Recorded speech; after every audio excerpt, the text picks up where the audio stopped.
So your choices are that you may decide to extend the legs, to widen the feet and the hands equal distance from the midline of the body. Or it may be that any discomfort in the lower back will be better served by bending the knees and maybe even drawing the knees towards one another to widen that space at the back of the hips and allow the full weight at the back of the pelvis to release. Make any adjustments that you need to become comfortable. And the last thing you want to do is be distracted by some bunched up clothing under your hip or your shoulder. So wiggle about. Allow the bones to become heavy. Be conscious of allowing the weight of your arms and your legs to release. Almost as though you're sinking away that tension that we tend to hold in the middle of the body. Widening and expanding. Softening and releasing. Unclenching. And letting go of any negative energy that you may have brought with you to the session today. Bring your awareness to that central line of energy that runs through from the top of the head all the way down to the soles of the feet. Remain aware through the soles of the feet of your connection with the earth beneath you. A sense of remaining grounded, a cooling energy. Again, permission to release, to let go, so that you can turn your attention to the positive effects of each nourishing, energizing breath in. Think of each breath in almost as though it's charging your batteries, energizing your body, sending positive energy to the parts of the body that need it most. Take a moment to scan the body from head to toe and pause to check in with anywhere that you know you typically hold onto tension. Perhaps an area of the body where stress or anxiety manifests for you.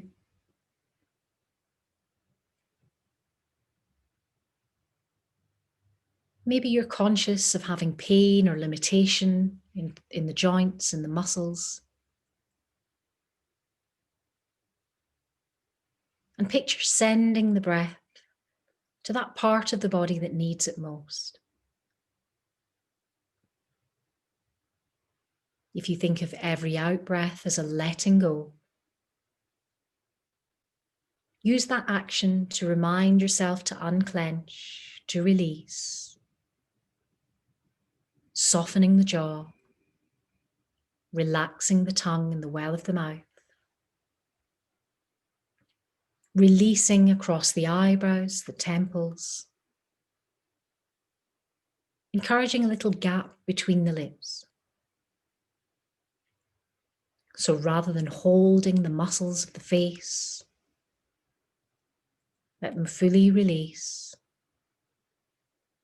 Let the weight of your head sink a little more deeply into the earth beneath you. And rather than holding yourself, let Mother Earth hold you, supporting the natural shape of your spine.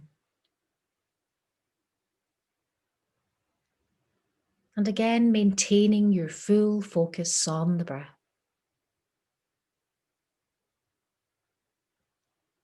Without judgment, without any need to find balance in the breath. Just observe that easy breath in, that steady breath out.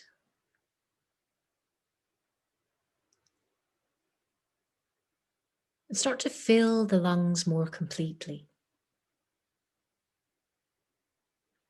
Empty the lungs fully. Feel yourself expand and widen into the space that surrounds you. Fully soften and release into the space beneath you. Through this deepened, lengthened breath, feel that in-breath creating a rise in the abdomen, the out-breath softening and releasing. Inhaling to the belly, the chest and the collarbones. Exhaling from the collarbones, the chest and the belly last.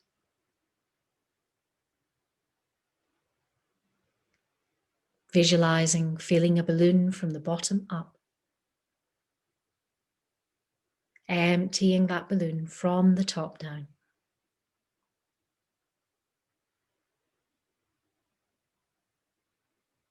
Each inhalation lightening the body. Each exhalation letting go.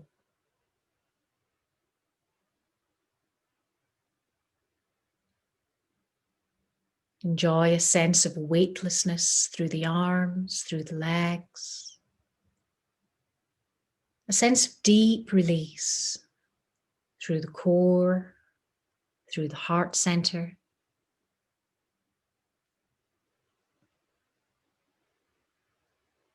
Feeling the palms of the hands turned open towards the ceiling in a gesture of receptivity. Open to receive whatever your body needs today. And taking things at your own time, your own pace.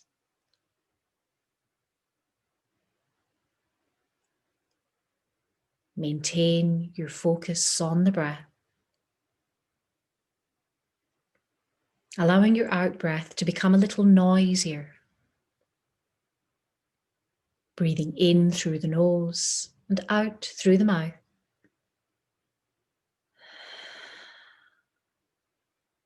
A further deep breath in through the nose. The exhalation, an audible sigh.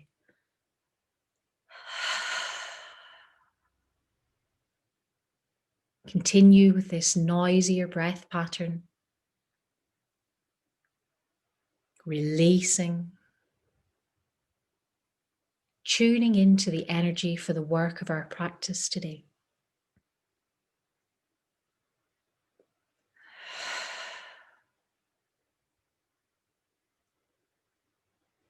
Now gradually start to nudge the breath back to an easy rhythm. No effort. Simply in breath, following out breath, following in breath. And become aware again of your body resting against the earth beneath you, the space you inhabit within this room. Start to make little adjustments. If the knees are bent, just take a moment to extend the legs along the mat. If the feet remain widened, just draw them a little closer together. So drawing the feet together, feeling again the palms turned up towards the ceiling, drawing the shoulder blades together, feeling that stability through the back of the shoulders, the back of the hips. Then inhaling to lift both arms overhead, resting the backs of the hands an inch from the floor. As you point through the fingers, point through the toes. On an exhale, hug the right knee in towards the chest, applying a little pressure to the shin, pushing that space at the back of the right hip into the lower back, into the floor. Then inhale once more to lengthen. Take a long stretch through the body. Then bring the thumbs to an interlock. Draw the toes in towards the shins so the feet are in flexion. Then on an out breath, push the upper body to the left, opening out through the right of the waist and the ribcage. Inhale to return to center. Lengthen again, pointing through fingers and toes. Then exhale to hug the right knee in, placing the hand to the shin, finding that space again in the lower back. Re-lengthening once more, bringing the thumbs together in an interlock, returning to flexion in the feet, then pushing the upper body to the right, opening out through the left of the waist and the rib cage.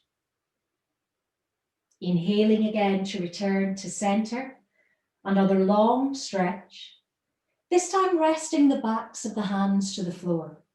So we're encouraging a release and opening through the chest, sinking the weight of the upper body onto the flats of the shoulder blades, engaging the core to keep the lower back nice and soft as we draw the soles of the feet and the heels towards the groin, rolling the knees out into a supine Baddha Konasana. So we're wide through the chest, released into the inner thighs, in and around the hips. And you might notice that naturally the lower back has a tendency to lift here. Let that action happen.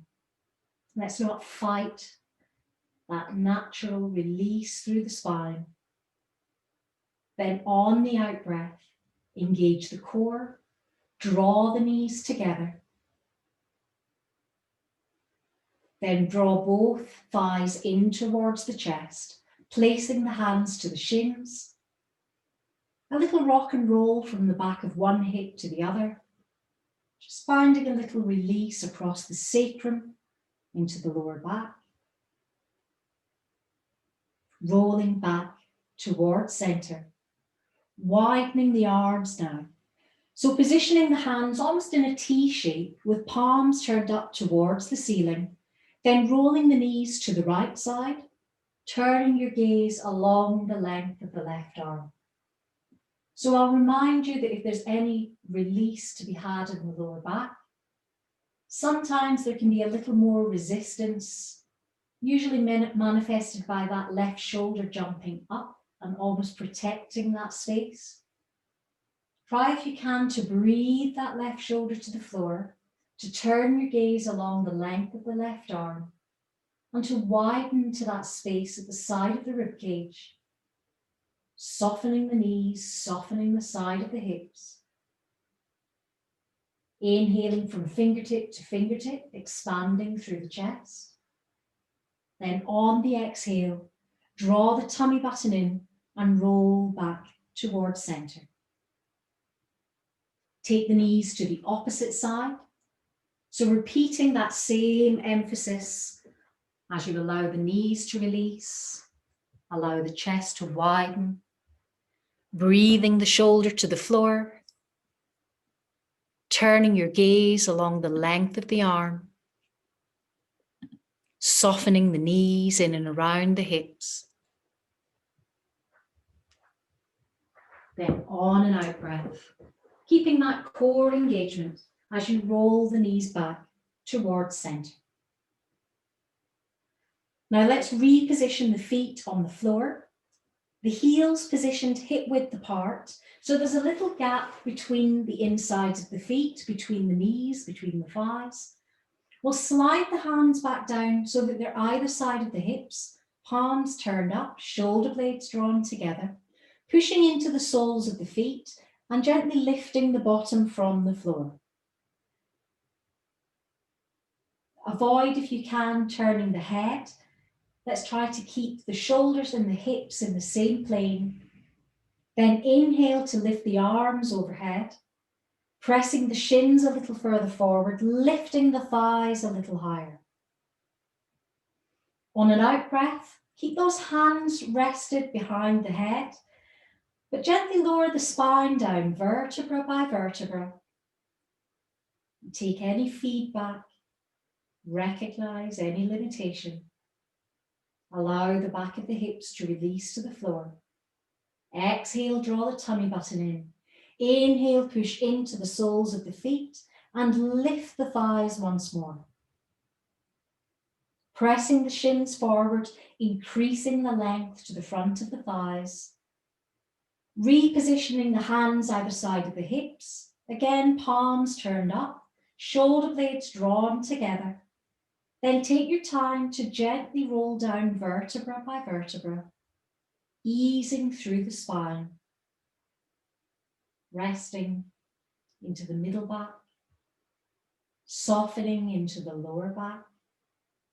And just allow the full weight at the back of your hips to ease into the floor. On the next out breath, hug that right knee in towards the chest. Again, we're applying gentle pressure on the shin. Then we'll direct that knee out towards the right shoulder. This gently widens the space in the lower back and the middle back. As we draw the knee back towards center, change the action almost as though we're drawing circles with the knee. It almost feels like we're drawing the top of the thigh bone into that hip socket. Take the hands away, reposition them either side of the hips, then lengthen through that right leg. Push through the heel, encourage a little opening to the back of the thigh. Inhale to point, exhale to flex. Our intention is that with every flexion, we just iron out that little bend in the knee. As we create more space at the back of the hamstrings, we allow for further release a little higher up in the body. Now return the foot to full flexion. Gently draw the weight through both hips back to the floor. Engage the core, then float the heel down until the thighs are level with one another. So we're kind of in a diagonal. Use the big toe to draw 3 circles in towards the midline of the body. Change direction, take those circles the opposite way. Come back again to flexion. Then lower the heel down, resting the heel an inch from the floor. Inhaling to lift the arms overhead. Important that we engage the core, push the lower back to the floor as we lift the chest and come into a crunch. Inhale to lengthen. Exhale, engaging the core muscles. Breathing out on the effort. Lengthening on every inhale. Remembering to keep pushing the lower back to the floor, keeping the muscles of the lower back supported and strong. Avoiding nodding the chin to the chest, so perhaps finding a fixed point on the ceiling so that we can relax through the back of the neck. Lifting through the sternum rather than leading with the chin. We'll do 2 more of these crunches. Then on the end of this next one, we'll place the hands again to the shin. Keep lifting through the sternum. So we're really curving the lower back to the floor.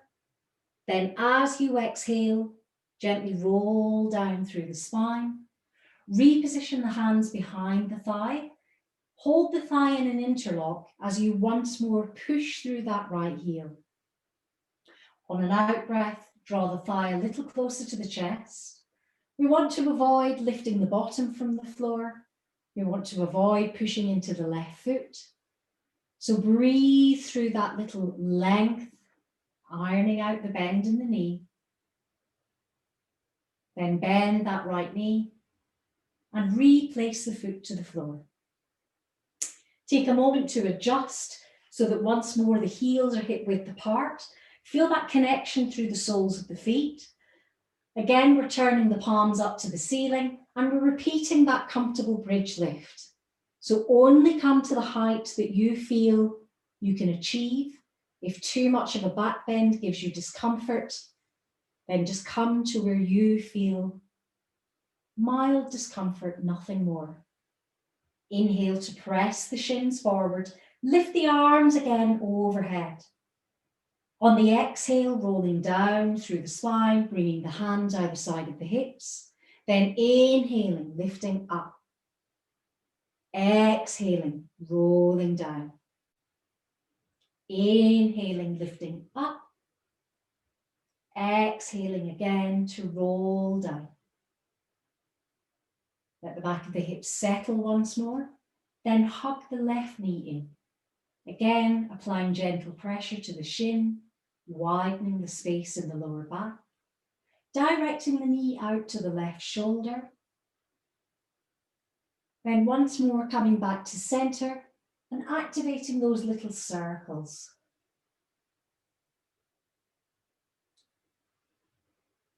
As you return to center, take the hands from the shin, reposition the hands either side of the hips, then float the left leg up.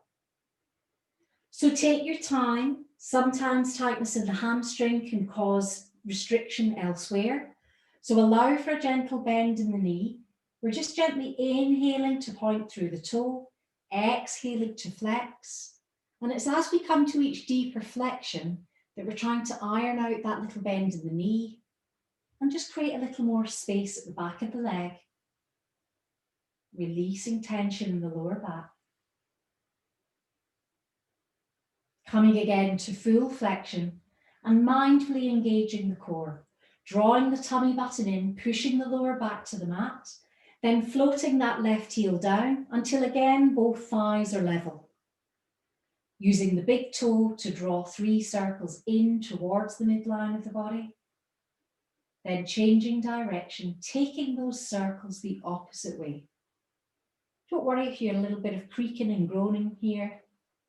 You need to just let that release. Push through the heel again, keep that core engagement, then lower the heel down to rest an inch from the mat.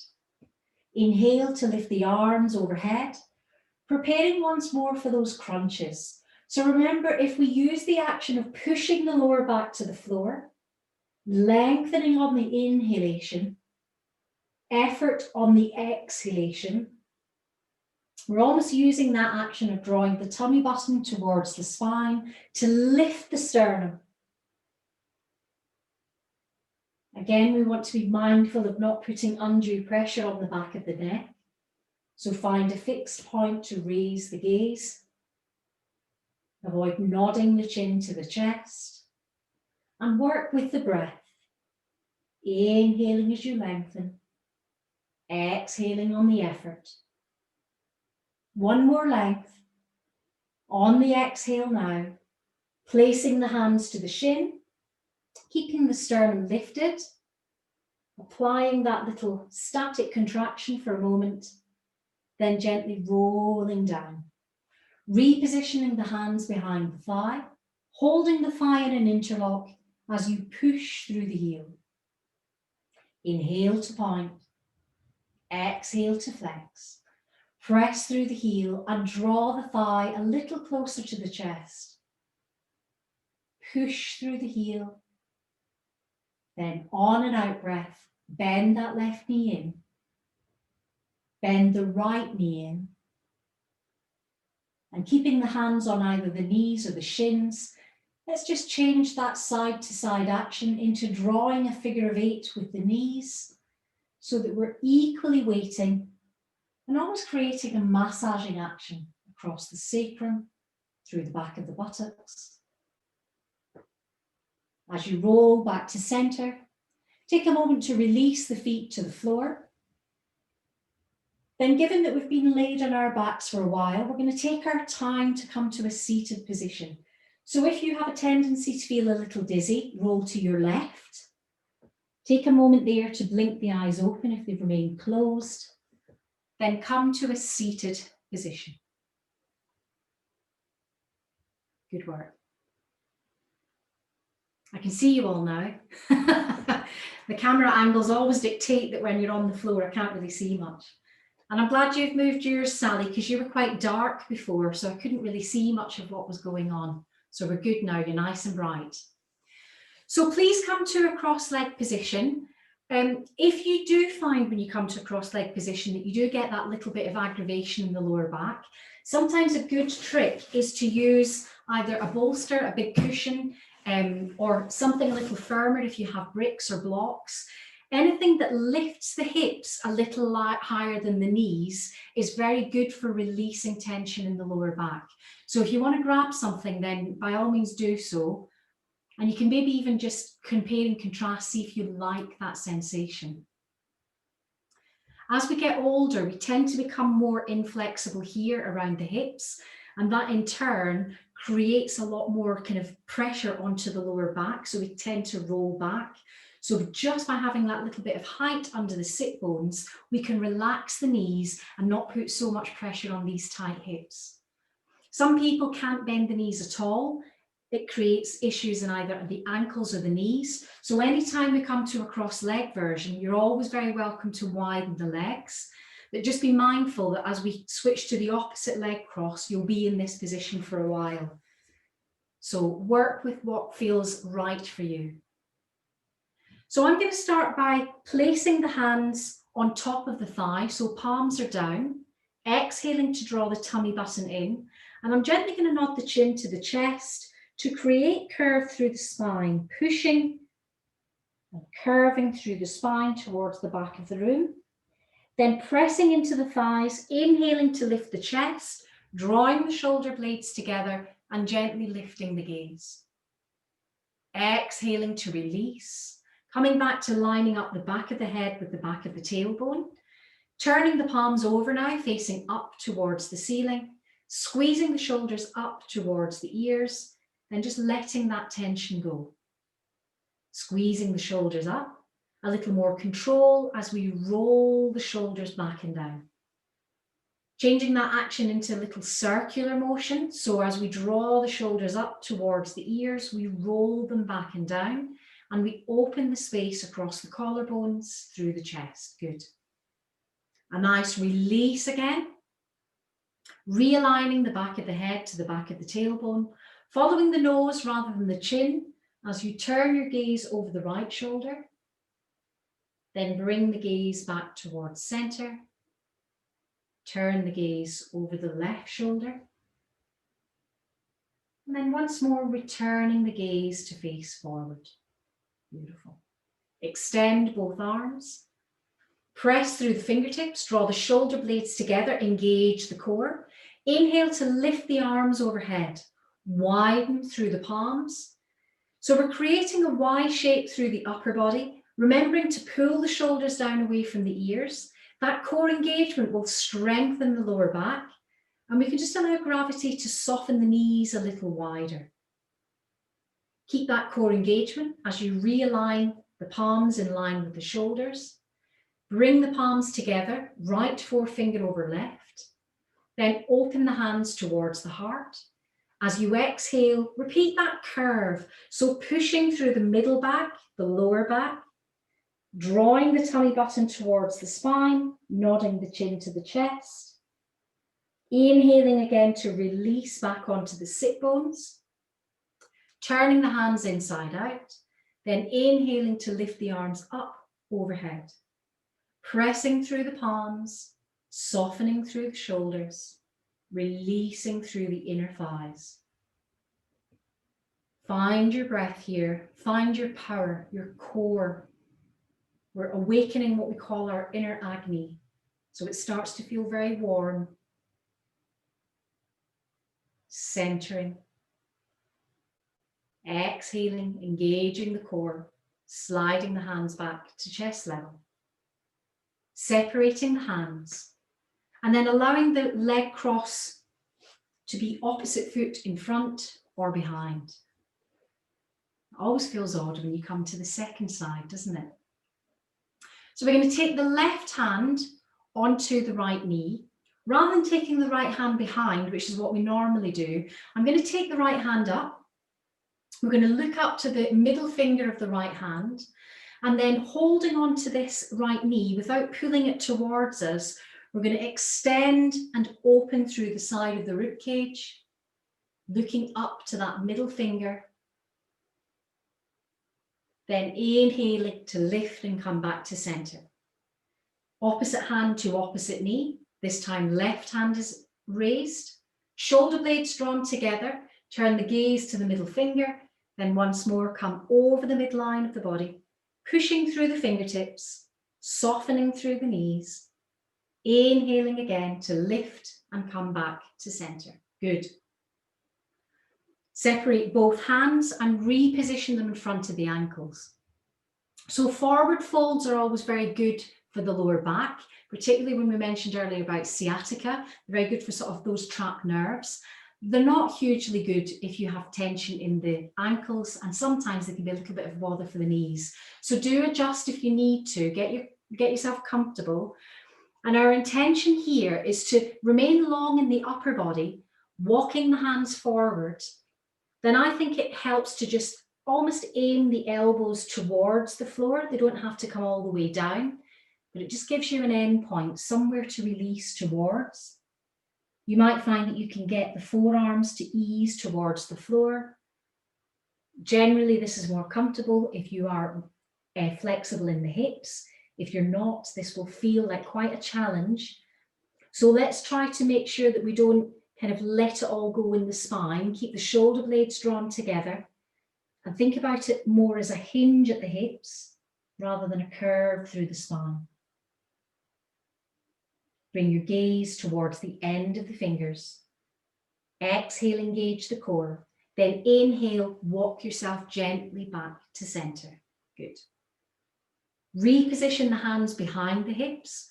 For now, we're going to gently press the palms to the floor. I'm not really taking the weight back as such. We want to remain lifted out the sit bones, shoulder blades drawn together, core engaged. We'll start by simply lifting the sternum, turning the gaze towards the ceiling. Try not to let the head just drop back. We want to keep that neck nice and soft. Then if you wish, we can take the shins forward and in turn lift the sit bones from the floor so that we more fully open into the front of the thighs, opening the waist, opening the chest. Then releasing and relaxing back towards the floor. Good work. As you come back to center, let's take the feet wide. So I mentioned before about this wide leg pose, toes pointed up towards the ceiling. I always remind you that that little gap under the knees is really helpful if you're tight here in the back of the hamstrings. It's also quite a nice release if the lower back is grumbling. So if you need to, just keep that little bit of space. Lift up out of the sit bones, position both hands in front of the chest. Then as you exhale, begin that little walk forward. So if I turn side on, what I'd like to show you is I try to be very disciplined to keep that straight line from the back of the head to the tailbone. So when I'm coming forward, it's a diagonal. Unfortunately, in this posture, our kind of everyday posture kicks in and we tend to curve the spine so that we can get a little lower to the floor. So what I would say is that's kind of not really improving anything. That's just giving into what's already soft and already there. So even if it means you don't get very far, let's try to be disciplined to keep that nice diagonal line. And we might just get part of the way, but you'll know you're doing it right because you'll feel it on the inner thighs. You might even start to feel a little bit of tension behind the knees. If that happens, just ping those knees up a little. And then my focus on this is very similar to that other forward fold. My intention is to lower the elbows to the floor without losing definition in the spine. So it's very much keeping the breastbone lifted and extending the sternum forward. As you exhale, engage the core. Walk the hands back under the shoulders so that's a nice natural line of support. Push into the palms and come back to center. Superb. Draw the soles of the feet together. I'll face you once more. So we're going to come into Baddha Konasana. We did this a little bit lying down at the beginning. And I'll show you actually, naturally mine demonstrates quite well. It's not unusual that one time your knee could be up more on one side than the other. So kind of go with that and don't think that you have to be symmetrical because we're just not. We're not built that way. Lift up out of the sit bones. And again, we want that clearance, that space. Particularly, we want to create space between the bottom of the rib cage and the belly, because when we start to lean forward, we don't kind of want to get stuck in that void. So bring the hands to the end of the feet, soft, not pulling on the feet, then exhaling, extending forward, inhaling to lift the sternum. And the out breath, if you remember, we talked about releasing the breath from the belly. So that just creates more space for us to sink a little more deeply into this wide leg. Now we don't want to ping out of this. We want to make sure that the lower back is secure. So exhale, draw the tummy button in, separate the hands, push into the hands if it helps, and lift yourself back towards center. Good. Now take hold of the right foot. If you wish, you can use index finger, middle finger around the big toe. Otherwise, just wrap the fingers around the foot, push through the heel. So in this position, we tend to kind of go and lean into this side where we're pulling ourselves away from center. So it might help to extend the opposite arm. And again, to just bring that attention back to that straight line that runs from the top of the head right the way down past the tailbone. Beautiful. Shoulders nicely relaxed, pushing through the heel, deepening the stretch to the back of the hamstring. Then bring that foot back to center. Again, realign, so lift out of the sit bones, then push the opposite heel away, opening through the heart. Good. So far, so good. We can just about keep our balance. I'm not sure we're going to continue on that vein, because as we bring this heel back in, we need to psych ourselves up, plant the sit bones, lift through the heels, and just pray that we don't roll back. Prayer's the only thing that works. Lifting through the sternum, engaging the core. And if you need to go, you need to go. That's just how it rolls. Then when you're ready, bring the soles of the feet together. Lift up out of the sit bones. And on an out breath, we'll come forward again into that lovely easing release of Baddha Konasana. Then lift back up to center. Lovely. Now extend both legs forward. We're going to come into a Dandasana pose. So Dandasana can often be a great leveler if you have tension in the lower back. What tends to happen is, because you're saying, I want the back of my leg straight and I want the spine straight, your lower back will say, well, you're not having both. You'll need to make a choice. So if you're feeling this in the lower back, just let a little bit of pressure go on the back of the legs, rather than again falling into that poor posture. So lift out of the sit bones, press through the soles of the feet. And if it's not happening for you to open the hamstrings, then don't fight it. Extend both arms forward, shoulder blades drawn together, and focus once more on your breath. So we talk about every out breath, drawing the tummy button in. That's what's securing the muscles of the lower back and engaging the core. Think on this inhale of lifting the arms overhead, of lengthening. So it's almost as though we're lifting out of the sit bones, but we're remembering with every out breath to soften the shoulders down away from the ears. Wide through the chest. So we're really opening into the space that surrounds us. On the next exhale, widen the arms, press through the fingertips, and then we're going to bring the fingers in towards the palms. So we're effectively creating a thumbs up position. So pressing the thumbs up towards the ceiling, shoulder blades drawn together, wide. Good, good, good. Gloria, just draw the fingertips in, make a fist. That's it, thumbs up. Shoulder blades drawn together. So we're really finding that heat again, but this time a little higher up, at the space underneath the shoulder blades into the heart center. Then when you're ready, release, let that go. Oh, it's good, but it's very, very warming. So can we just switch our position fully now? If we come into folding the heels underneath the bottom, sitting back onto the heels, and we're just going to walk the hands forward. So we're coming into a nice extended child's pose position, Utthita Balasana. And you might want to use an out breath to slide the hands away and sink the ears between the upper arms. So we just want to feel the space in the lower back, the expansion between the shoulder blades. You want to feel the reach through the length of the arms. And almost that sense of a weightedness as you push the sit bones towards the heels. Inhale to lift the fingertips, pressing the wrists to the floor. Just changes the emphasis, creates more of a stretch and opening through the side of the pectoral muscles into the underarm. Then as you reposition the palms to the floor, lower the elbows to the floor. Slide the chest forward, slide the shins and the thighs back, and then lower all the way down. So let's position the elbows either side of the chest, the palms wider than the shoulders, shoulder blades drawn together, and perhaps a little tilt of the hips to push the thighs into the floor.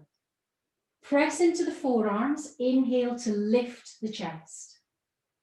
So this is the more gentle of the back bends. Using the forearms for support generally means that we're putting less pressure on the lower back. So what I would say is this is always a safe place to be. When we come into the more lifted back bend of cobra pose, you might prefer to come back down to this position. So let's take an out breath to look over one shoulder, an in breath to look forward, an out breath over the other shoulder. Then inhale again, shoulder blades drawn together, then lower and release, bringing the forehead to the floor. Pull the left heel in, use the left hand to take hold of the ankle, and it might be that you can't quite reach. So if you're wearing long leggings, you might want to just hold on to the cuff of your leggings. And then with every out breath, we're just nudging that heel a little closer to that sit bone. Again, to avoid any twanging in the back, try to think about rooting in through the thighs. So pressing the thighs, opening the hips, softening the space in the upper body. Then push into the left thigh, push into the right forearm, and lift the chest. If you're feeling it in the lower back down, and bring that intention back to the space between the shoulder blades so that we open through the upper thoracic spine. Then as you exhale, release, lower that left foot, bring the left arm forward to bring the right heel in.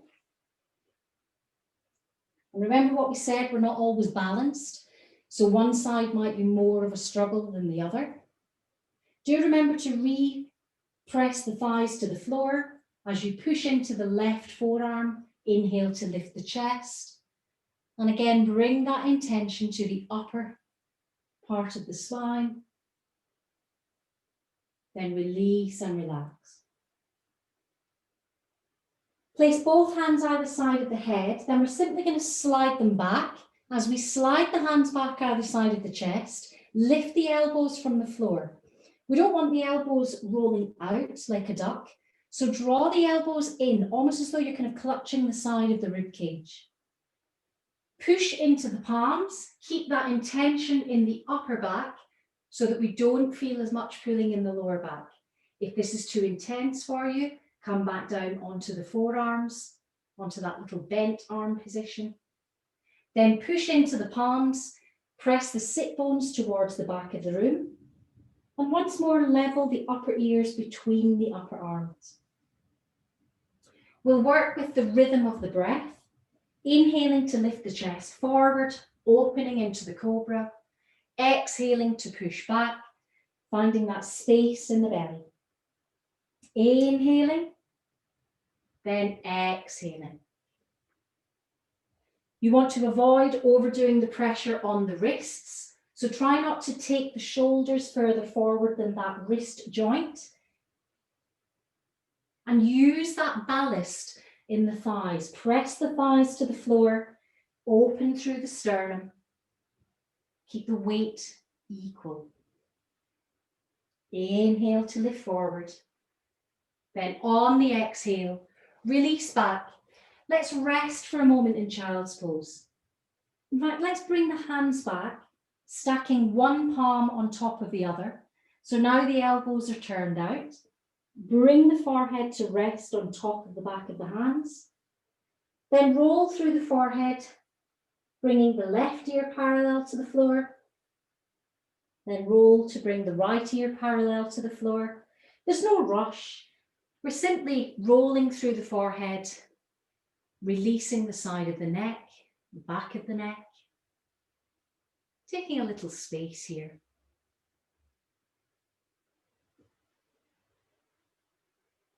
Then when you're ready, push into the palms. You can lift yourself back up and we'll find again a comfortable all fours position. So usual rules apply. We don't like to overload the wrists. We don't want them doing all of the work. So generally it helps to have the wrists either directly under the shoulders or a tiny touch further forward. Keep the knees underneath the hips so that we've not got knees knocking and the hips too wide. Turn the toes under. Exhale, draw the tummy button in, roll up through the spine and nod the chin to the chest. Rest on the tops of the feet and we'll reverse that curve. Again, the intention is to open the sternum, to keep this curvature in the upper spine, not the lower spine. Then exhale, roll up. Returning back to this all fours position. So Sue Kerner discovered this to her peril, that sometimes when we're in these all fours positions, if you spend a lot of time looking at the screen, you can already feel it. There's a bit of an unnatural twist comes on in your body. So if you would prefer to face the camera, if you want to turn your full position so that you're facing, now is a good time to do it. Otherwise, trust my words and keep your gaze forward. It's not a good idea to turn side on. So we're going to take the left foot back, turn the toe under and push through the heel. So we're just finding a little space at the back of the calf, around the ankle. Then as we lift that foot from the floor, make sure that we're re-squaring the hips parallel to the mat, shoulders parallel, and extend the right arm forward. So you kind of want to have opposite foot and arm lifted. If you're lifted on the same side, you'll just topple over. It's basic physics. Beautiful. Do keep a little softness in that left elbow that's supporting you, and again, avoid overloading that wrist. Let the core do the work. Then when you're ready, fold that left heel in towards the bottom. We're going to take the right hand to take hold of the top of the foot. Now it's important that you gaze forward here. Lift that thigh parallel to the mat. Lift and widen through the chest and just deepen the stretch to the hip flexor to the front of the thigh. I say just, as if it's nothing. I know it's a big stretch. You can let go of that foot gently, bring that knee back to the floor. I'm going to suggest that we push back again into child's pose. And because we've been resting a little bit onto the wrists, let's just park them either side of the ankles. Let the forehead release forward and just draw little circles with the wrists. We want to come up again and do the same sequence on the opposite side. So we're taking the right foot back, pushing through the heel, lengthening the stretch to the back of the calf, into the ankle. Beautiful. Then once more coming into that slightly Superman pose. So we're extending the left arm, opposite leg, core engagement, focusing on the center of your mat. Working with the breath, every out breath, drawing the tummy button in, that will stabilize the space in the lower back. Then we'll bring the right heel in, take the left hand to the front of the foot, draw the heel towards the bottom. And then if you notice, rather than keeping the knee sort of drooping down low, let's see if we can bring the knee up to the hip height, keeping the hips and the shoulders square. And we're toggling the heel a little closer in. So extending the stretch to the front of the thigh. Then when you're ready, you can let go of the foot. We'll reposition the hand and we're going to slide that right shin forward. As we slide the right shin forward, we're going to turn the left toe under and just slide the left thigh back. So it kind of feels as though we're somewhere into a splits position, but don't worry, we're not going to go there. I'm not that talented. If I could demonstrate it, I'd be all over it, but I can't do it. So I think in this posture, which we call pigeon pose, I think it helps to wiggle that bottom foot so that you can bring the left hip to rest onto the sole of the foot. Now for me, the aspiration is to warm up the foot with the hip. I don't quite get there. There's still a little bit of gap, a little bit of cold air. So you might find that it helps to come forward onto the elbows.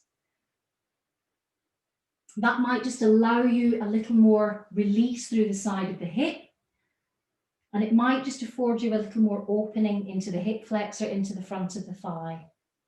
Sorry, Linda, I know this isn't your favourite.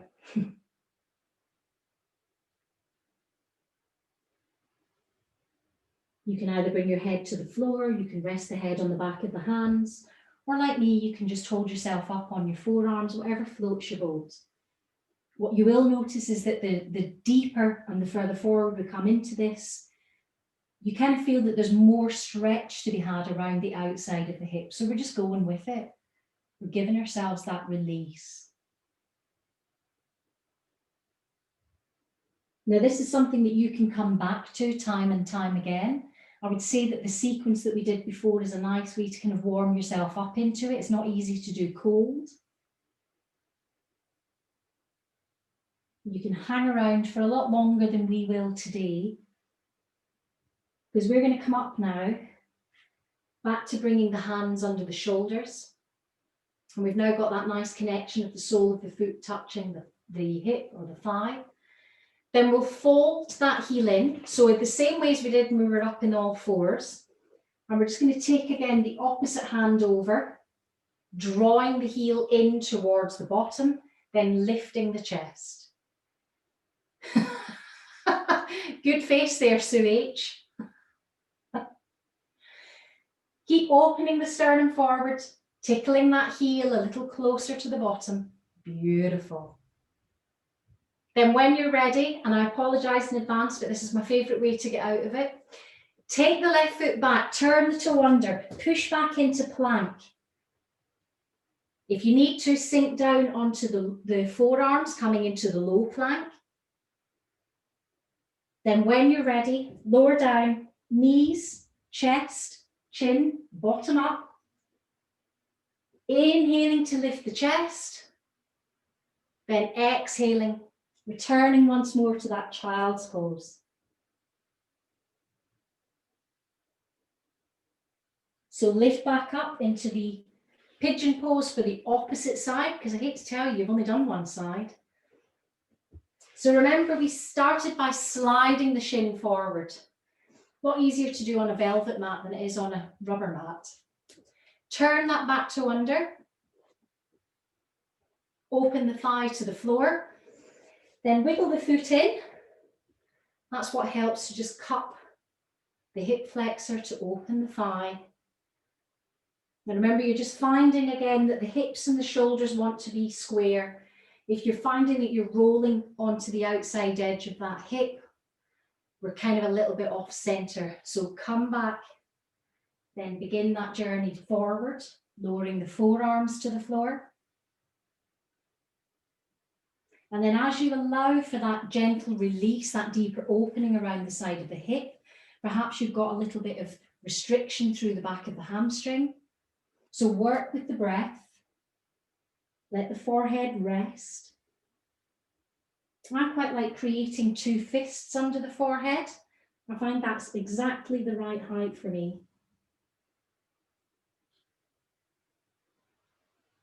Just work with the out breath to release, release. Work with the in breath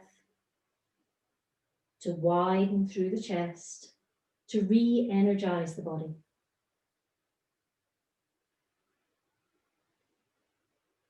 Then when you're ready, we'll reposition the hands under the shoulders, come back up into the seated position or the lifted position. Then we'll pull the right heel in. Use left hand, again, opposites attract. Don't try and do it in the same side. And this is where it helps to keep the shoulders and hips facing forward. And rather than, I'm not a big fan of pressing the hips forward here because I feel it puts undue pressure in the lower back. But what you might want to do is almost like lengthen that thigh, that right thigh. As you open out into the thigh, you'll find that that hip just eases a little more deeply into the space. Beautiful. Then again, my favorite way to come out of it, little bit of action, turn the toe under, push into plank. Just for a little bit of variety, we're going to roll to one side, do that side plank, fingers open, then lift that arm over the upper ear. Inhale to lift and come back to center. As you come back to center, we'll roll to the other side. You may wish to come down onto the forearms and maybe do that side plank on a forearm position rather than a full arm.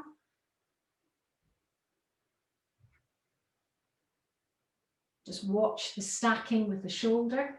Good work. Then when you're ready, resume that squared off position, whether it's low plank or high plank. Lower yourself down, knees, chest, chin. Inhale to lift the chest, pushing into cobra, then easing back once more into your deeply gorgeous child's pose. Just finding a few restorative breaths here. And again, checking in if the wrists perhaps were holding you up in that plank, you might want to just ease them off with circular motions.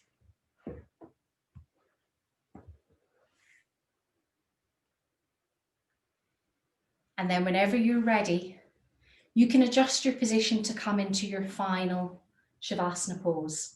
So we've done it again, we've overrun again, but what I would say is we did start about 10 minutes late because we were a bit kind of in and out. So if you're okay for time, then that's great. But I always say that I respect your time. So if you need to shoot off, now is a good time because it won't be disruptive for everyone else.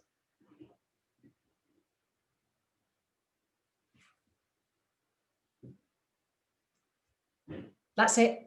She's gone. I thought she was going to say I have to go, but she's just gone.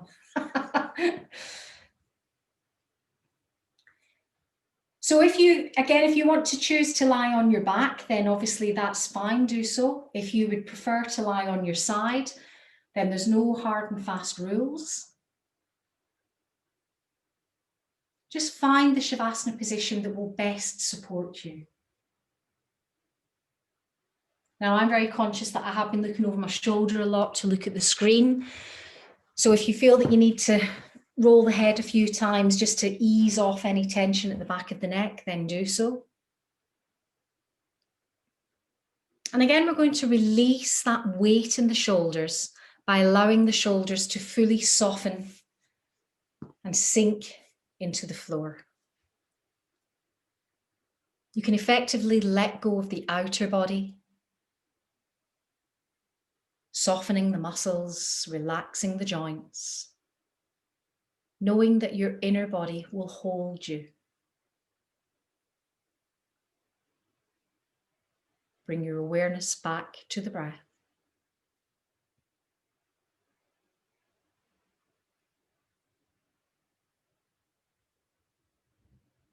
And slow the breath down.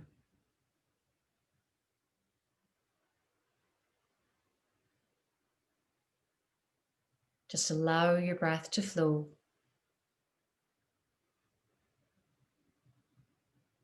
Making whatever shape feels natural to you.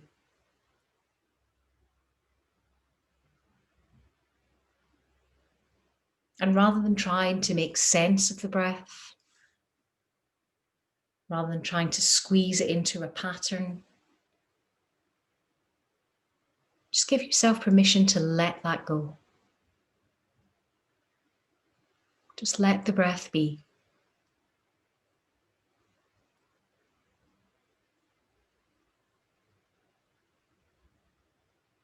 Feel that reassuring weight from the back of the head, through the shoulders, through the full length of your arms,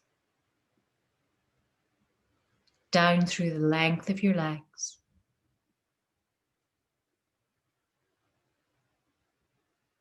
And feel your body weight perceptibly shift a little more deeply into the earth.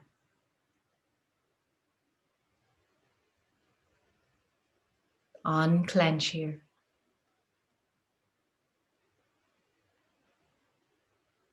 And bring your focus all the way down to the soles of the feet.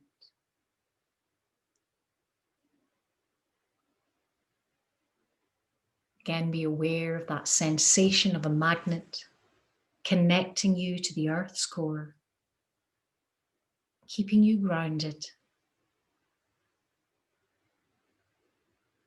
and allowing the full weight of your body to rest, to release into the lap of Mother Earth.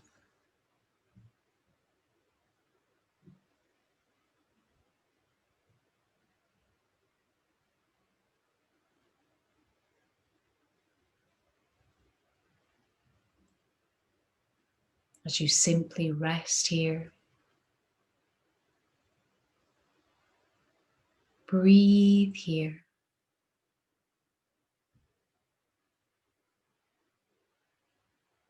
And any time the attention wanders, return your focus to the sensations of the breath.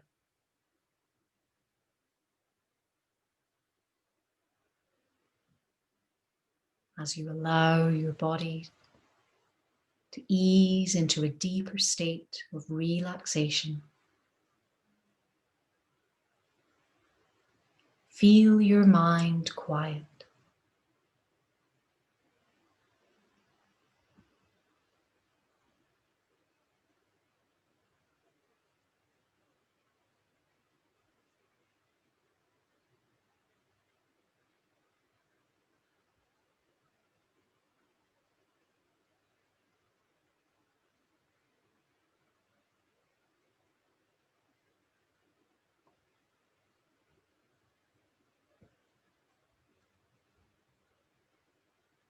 If you find that to-do list interrupts your focus,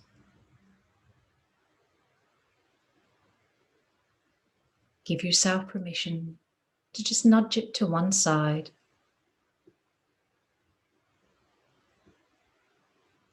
We've created an intention today to find this space and time.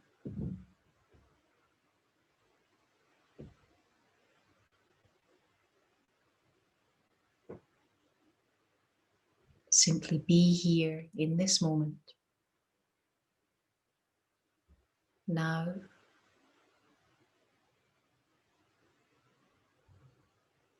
now,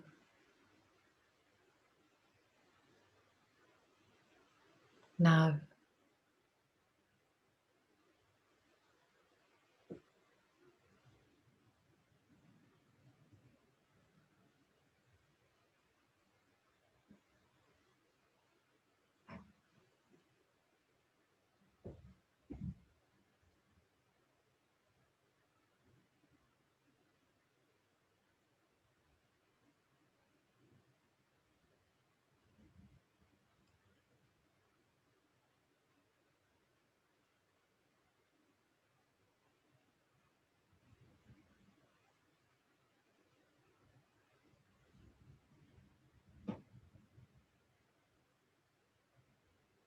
Focus on the breath.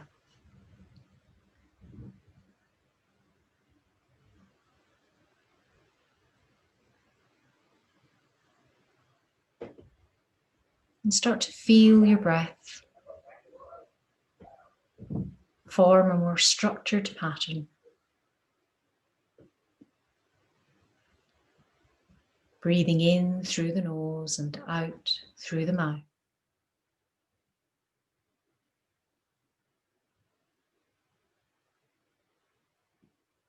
Realigning your energy, anchoring you to the space within the room that surrounds you. Becoming aware of the texture of your clothing against your skin.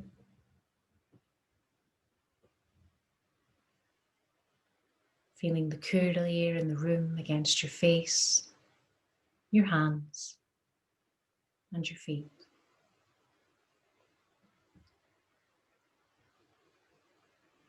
Beginning now to return sensation. Perhaps wiggling fingers and toes,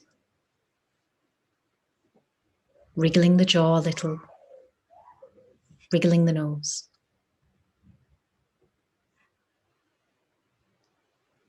Making adjustments to draw the feet a little closer together.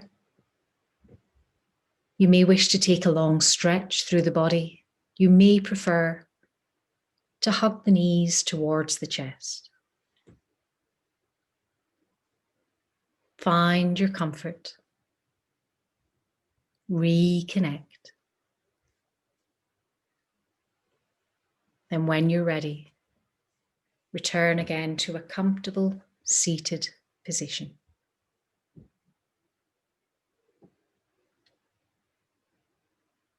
No rush.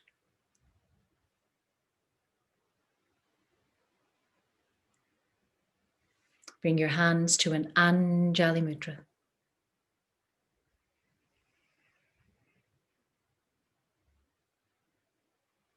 Touch to the head for kind thoughts, to the lips for kind words, and to the heart for kind intentions. The light in me honors the light in you. Namaste.